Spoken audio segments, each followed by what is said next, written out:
Hello, hi, namaskar. Welcome to my talk show with RJ Anjali. વાતો જે જાણવા જેવી છે, વાતો જે કરવી જરૂરી છે. ચાલો શરૂઆત કરીએ આજના ટોક શોની. મસ્ત રહો, વ્યસ્ત રહો ને સાંભળતા રહો રેડિયો પાલનપુર. હેલો હાય નમસ્કાર, ધીસ ઇઝ RJ અંજલિ અને આજે ફરીથી આવી ગઈ છું તમારી માટે મહત્વની વાતચીત અને ડિટેલ્સ લઈને. આજે આપણી સાથે જોડાયા છે ડૉક્ટર યોગેશ ડબગર સર અને તેઓ આપણને ઘણી બધી માહિતી આપવાના છે. તમને બધાને ખબર છે કે આપણે ધોરણ 12 પાસ કરીને ઘણા સ્ટુડન્ટ છે જેમને હજુ પણ માહિતી નથી કે આગળ કેવી રીતે ફોર્મ ભરવું કોલેજ માટે અને કેવી રીતે આગળની પ્રોસેસ કરવી. તો આજે ધોરણ 12 પછી કોલેજમાં પ્રવેશ મેળવવા માટે જીકાસ ગુજરાત કોમન એડમિશન સર્વિસ સંદર્ભે સર આપણને થોડું જણાવશે. સાથે સાથે આપણી કોલેજ જેમાં BSc અને BComમાં કેવી રીતે પ્રવેશ મેળવવો એના વિશે પણ સમજાવશે. સર, સૌ પ્રથમ તો તમે અમારા જે લિસનર્સ છે એમને તમારો પરિચય આપશો ને? ડૉક્ટર યોગેશ ડબગર, હું GD મોદી વિદ્યા સંકુલમાં આવેલ RR Mehta college of science and CL Pari college of કોમર્સમાં principal તરીકે ફરજ બજાવું છું. સર, મને એવું લાગે છે કે આ જે જીકાસનું છે એ આ વર્ષથી જ ચાલુ થયું છે કે ગયા વર્ષથી ચાલુ થયું છે? જીકાસ જે છે એ ગત વર્ષથી એની શરૂઆત થયેલી છે. તો એકચ્યુઅલી એ શું છે? કેમ કે ઘણા એવા સ્ટુડન્ટ છે જેમને આના વિશે માહિતી જ નથી. જીકાસ એ ગુજરાત સરકારના શિક્ષણ વિભાગ દ્વારા ગુજરાત રાજ્યની 15 સરકારી યુનિવર્સિટી સંલગ્ન તમામ સરકારી, બિન સરકારી અનુદાનિત કોલેજો, સેલ્ફ ફાઇનાન્સ કોલેજો અને યુનિવર્સિટીના ડિપાર્ટમેન્ટમાં સ્નાતક અને અનુસ્નાતક કક્ષાના અભ્યાસક્રમોમાં પ્રવેશ લેવા માટે તૈયાર કરાયેલું કોમન એડમિશન પોર્ટલ છે. તો કોલેજમાં પ્રવેશ લેવા માટે આ પોર્ટલમાં દરેક વિદ્યાર્થીએ પોતાનું રજિસ્ટ્રેશન કરાવવું ફરજિયાત છે. હવે આ જીકાસમાં રજિસ્ટ્રેશન કરાવવા માટે કઈ પ્રક્રિયાઓ કરવી પડે છે? તો જીકાસમાં રજિસ્ટ્રેશન કરાવવા માટે જીકાસનું જે પોર્ટલ છે jikas.gov.edu.in ઉપર જઈને એપ્લાય નાઉ ઉપર જઈને રજિસ્ટ્રેશન કરાવી શકાય છે અને માટેની તમામ જે વિગતો જે છે એ જીકાસ પોર્ટલ ઉપર ઉપલબ્ધ છે. અને મને જાણ છે ત્યાં સુધી આપણા GD મોદી વિદ્યા સંકુલમાં પણ જીકાસનું હેલ્પ સેન્ટર છે, એના વિશે પણ જણાવશો ને? હા, ચોક્કસપણે. આપણી જે આ GD મોદી વિદ્યા સંકુલ છે, આ સંકુલમાં આપણી 6 કોલેજો છે અને તમામ કોલેજોમાં આ જીકાસનું હેલ્પ સેન્ટર છે અને એ પૈકીની આપણી RR Mehta college of science and CL Pari college of કોમર્સમાં પણ જીકાસનું હેલ્પ સેન્ટર કાર્યરત છે અને આ સેન્ટર ઉપર જઈને પણ આપ રૂબરૂ જઈને પણ રજિસ્ટ્રેશન કરાવી શકો છો. અને આ સેન્ટરમાં કઈ કઈ સુવિધાઓ છે? આપણી કોલેજના આ જે હેલ્પ સેન્ટર છે એની ઉપર વિદ્યાર્થીઓના રજિસ્ટ્રેશનથી માંડીને એનું વેરિફિકેશન, આ ઉપરાંત વિદ્યાર્થીને કયા કોર્સમાં પ્રવેશ લેવો છે એ માટે એક્સપર્ટ દ્વારા એટલે કે વિષય નિષ્ણાતો દ્વારા વિનામૂલ્યે માર્ગદર્શન આપવામાં આવે છે. તો જે લોકો જે પણ સ્ટુડન્ટ આ સાંભળી રહ્યા છે એમની માટે ખાસ કે GD મોદી વિદ્યા સંકુલમાં જીકાસનું હેલ્પ સેન્ટર છે જ્યાં તમારી વિનામૂલ્યે તમારી હેલ્પ કરવામાં આવશે. જો તમને કોઈ પણ પ્રકારની તકલીફ પડે છે ફોર્મ ભરવામાં અથવા તો કોઈ માર્ગદર્શન જોઈએ છે તો તમે અહીંયા જરૂરથી મુલાકાત લઈ શકો છો. સર, આપણી કોલેજમાં કયા કયા કોર્સિસ ચાલે છે? ચોક્કસ. RR Mehta college of science and CL Pari college of commerce એ GD મોદી વિદ્યા સંકુલમાં આવેલ બનાસકાંઠા જિલ્લાની એક નામાંકિત કોલેજ છે. આ કોલેજ 1965થી કાર્યરત છે અને આ કોલેજ અનુદાનિત છે એટલે કે ગ્રાન્ટીનેડ કોલેજ છે કે જેમાં સાયન્સ અને કોમર્સ એમ 2 ફેકલ્ટી ચાલે છે. સાયન્સમાં વિદ્યાર્થી કેમિસ્ટ્રી, ફિઝિક્સ, બોટની, મેથેમેટિક્સ જેવા વિષયોમાં ગ્રેજ્યુએશન થઈ શકાય છે અને કોમર્સમાં એડવાન્સ એકાઉન્ટિંગ સાથે ગ્રેજ્યુએશનની ડિગ્રી મેળવી શકાય છે.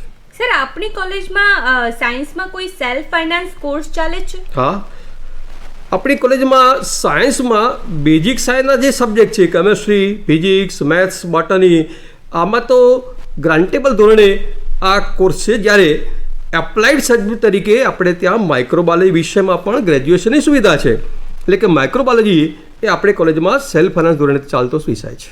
અને આપણા કોમર્સ ફેકલ્ટીમાં સેલ્ફ ફાઇનાન્સ ચાલે છે? હા, આપણી કોલેજ એ અનુદાનિત કોલેજ છે અને એમાં કોમર્સના અનુદાનિત વર્ગો ઉપરાંત સેલ્ફ ફાઇનાન્સના વર્ગો પણ ચાલે છે અને આ વર્ગોમાં અનુભવી અધ્યાપકો છે. એટલે જે વિદ્યાર્થીઓને ધોરણ 12માં ટકા ઓછા આવ્યા હોય તો અનુદાનિત કોલેજમાં પ્રવેશ મળવાની સંભાવના ઓછી રહે છે અને એ સંજોગોમાં કોમર્સમાં સેલ્ફ ફાઇનાન્સ વર્ગોમાં પ્રવેશ લેવો એ ઉત્તમ રસ્તો જેવું મારું માનવું છે. હવે મને ખ્યાલ છે ત્યાં સુધીમાં આપણી કોલેજમાં માઇક્રોબાયોલોજી વિષય પણ છે.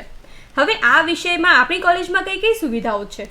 R Mehta college of science એ બનાસકાંઠા જિલ્લાની શ્રેષ્ઠ કોલેજ પૈકીની એક છે અને આ કોલેજમાં માઇક્રોબાયોલોજી વિષયમાં અનુભવી સ્ટાફ છે. આ ઉપરાંત પ્રાયોગિક કાર્ય માટે અદ્યતન લેબોરેટરી છે અને આ લેબોરેટરીઝમાં અભ્યાસક્રમ મુજબ તમામ પ્રાયોગિક સાધનો અને અન્ય તમામ પ્રકારની સુવિધાઓ ઉપલબ્ધ છે. હવે સર, કોઈ વિદ્યાર્થી માઇક્રોબાયોલોજી વિષય પસંદ કરે છે ને એમાં ગ્રેજ્યુએશન પૂર્ણ કરે છે તો ફ્યુચરમાં એને કઈ નોકરીની તકો મળી રહે છે? હાલમાં સાયન્સ ફેકલ્ટીમાં માઇક્રોબાયોલોજી વિષયમાં પ્રવેશ લેવો, ગ્રેજ્યુએશન કરવું એક બહુ ઉત્તમ બાબત છે, કારણ કે માઇક્રોબાયોલોજી વિષયમાં ગ્રેજ્યુએશન થવાથી હેલ્થકેર છે, ફાર્માસ્યુટિકલ ઇન્ડસ્ટ્રી છે, ફૂડ ઇન્ડસ્ટ્રીઝ છે, beverages industries, dairy industries, environmental science, forensic science, soil science, education and રિસર્ચમાં નોકરીની ઉત્તમ તકો છે. જે વિદ્યાર્થીને ફોરેન જવું હોય એની માટે પણ ઉત્તમ તક છે. એટલે માઇક્રોબાયોલોજી વિષય સાથે બીએસસી કરવાની વિદ્યાર્થીઓને મારી સલાહ છે.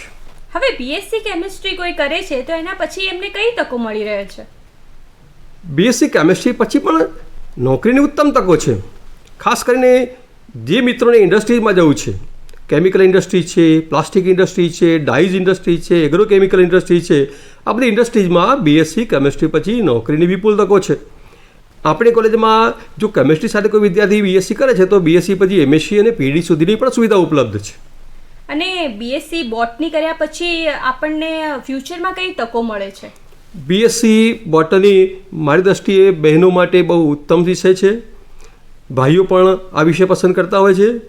અને બી ગ્રુપ જે છે બનાસકાંઠામાં તો બી ગ્રુપના લગભગ 70% વિદ્યાર્થીઓ બી ગ્રુપના છે અને મારી સલાહ છે કે બીએસસી બોટની સાથે કરવું જોઈએ, જેમાં forest department, horticulture department, agro industries, metrology, education department, environmental consultant તરીકે, લેબોરેટરી ટેકનિશિયન તરીકે, ફોરેસ્ટ વોર્ડન તરીકેની પણ નોકરીની વિપુલ તકો છે. બીએસસી બોટની પછી એમએસસી અને પીએચડી પણ આ વિષયમાં થઈ શકે. સર, હવે આપણી કોલેજમાં અલગ અલગ વિષય ચાલે છે અને અલગ અલગ વિષયમાં આપણે ગ્રેજ્યુએશન પૂર્ણ કરી શકીએ છીએ, પરંતુ આપણી કોલેજમાં કઈ કઈ સુવિધાઓ ઉપલબ્ધ છે જે આપણા સ્ટુડન્ટ્સને મળી રહે? R Mehta college of science and CL Pari college of commerce એ જીડી મોદી વિદ્યા સંકુલમાં આવેલ કોલેજ કે જે 1965થી કાર્યરત છે. કોલેજનું જે લોકેશન જે છે એ બસ સ્પોટની તદ્દન નજીક છે, એટલે બનાસકાંઠા જિલ્લાના વિદ્યાર્થીઓને અપડાઉન કરવામાં બસોની સુવિધા મળી રહે છે. નેક, એને આપણે national assessment and accreditation council કહીશું, એટલે કે રાષ્ટ્રીય કક્ષાના મૂલ્યાંકનમાં થર્ડ સાયકલ પૂરી કરનારી બનાસકાંઠા જિલ્લાની આ એકમાત્ર કોલેજ છે. આ કોલેજ કે જેમાં વિશાળ પ્લેગ્રાઉન્ડ છે, જિમ્નેશિયમની સુવિધા છે, સ્પોર્ટ્સ અને સાંસ્કૃતિક પ્રવૃત્તિમાં રાજ્ય અને રાષ્ટ્રીય કક્ષાએ ભાગ લેવાની તક મળી રહે છે. આ ઉપરાંત કોલેજમાં અભ્યાસની સાથે સાથે અનેક સર્ટિફિકેટ કોર્સ પણ ચાલે છે કે જેનો વિદ્યાર્થી લાભ લઈ શકે છે. આ કોલેજમાં સરકારનું સીડેકનું સેન્ટર પણ શરૂ થયું છે. આ ઉપરાંત Baba Saheb Ambedkar open university centre પણ છે કે જેમાં વિદ્યાર્થી સર્ટિફિકેટ કોર્સમાં જોડાઈ શકે છે. ઉપરાંત કોલેજમાં અભ્યાસની સાથે સાથે અનેક કો કરિક્યુલર અને એક્સ્ટ્રા કરિક્યુલર એક્ટિવિટી ચાલે છે. રાજ્ય સરકાર અને નેશનલ સ્કોલરશિપ ઉપરાંત એસસી, એસટી અને ઓબીસીના વિદ્યાર્થીઓ માટે પણ સ્કોલરશિપ ઉપલબ્ધ છે. અને પરિણામે વિદ્યાર્થીઓને જો બીએસસીને અથવા બીકોમનો જો અભ્યાસ કરવો હોય અને એની કારકિર્દી ઘડવી હોય તો R Mehta college of science and CL Pari college of commerce એ ઉત્તમ વિકલ્પ છે એવું મારું માનવું છે.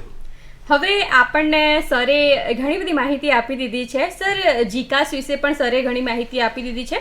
હવે સર, આ જીકાસમાં રજિસ્ટ્રેશનની છેલ્લી તારીખ કઈ છે? જીકાસમાં રજિસ્ટ્રેશનની છેલ્લી તારીખ 19 મે જાહેર કરવામાં આવી હતી, પણ ગુજરાત સરકાર દ્વારા એ તારીખમાં ફેરફાર કરીને હવે આ તારીખ 21મી તારીખ સુધી વિદ્યાર્થી પોતાનું રજિસ્ટ્રેશન કરાવી શકે છે. તો મારી વિદ્યાર્થી મિત્રોને વિનંતી છે કે જે કોઈ પછી રજિસ્ટ્રેશન કરવા માટે બાકી હોય, કોલેજમાં પ્રવેશ લેવો હોય તો જીકાસમાં રજિસ્ટ્રેશન કરવું ફરજિયાત છે અને પરિણામે 21 મે સુધી તમે જીકાસ માટે રજિસ્ટ્રેશન કરાવી શકો છો.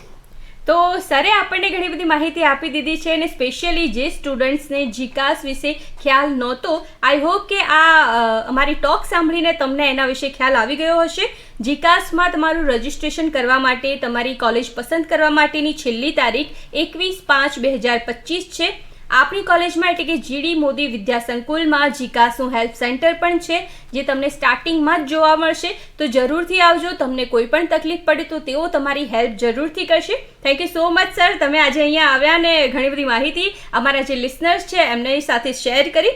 Thank you so much. અને નેક્સ્ટ ટાઈમ સર ફરીથી આવશે કોઈ બીજી માહિતી લઈને. ત્યાં સુધી મસ્ત રહો, વ્યસ્ત રહો ને સાંભળતા રહો રેડિયો પાલનપુર. મસ્ત રહો, વ્યસ્ત રહો, સ્વસ્થ રહો અને સાંભળતા રહો રેડિયો પાલનપુર 90.4 FM.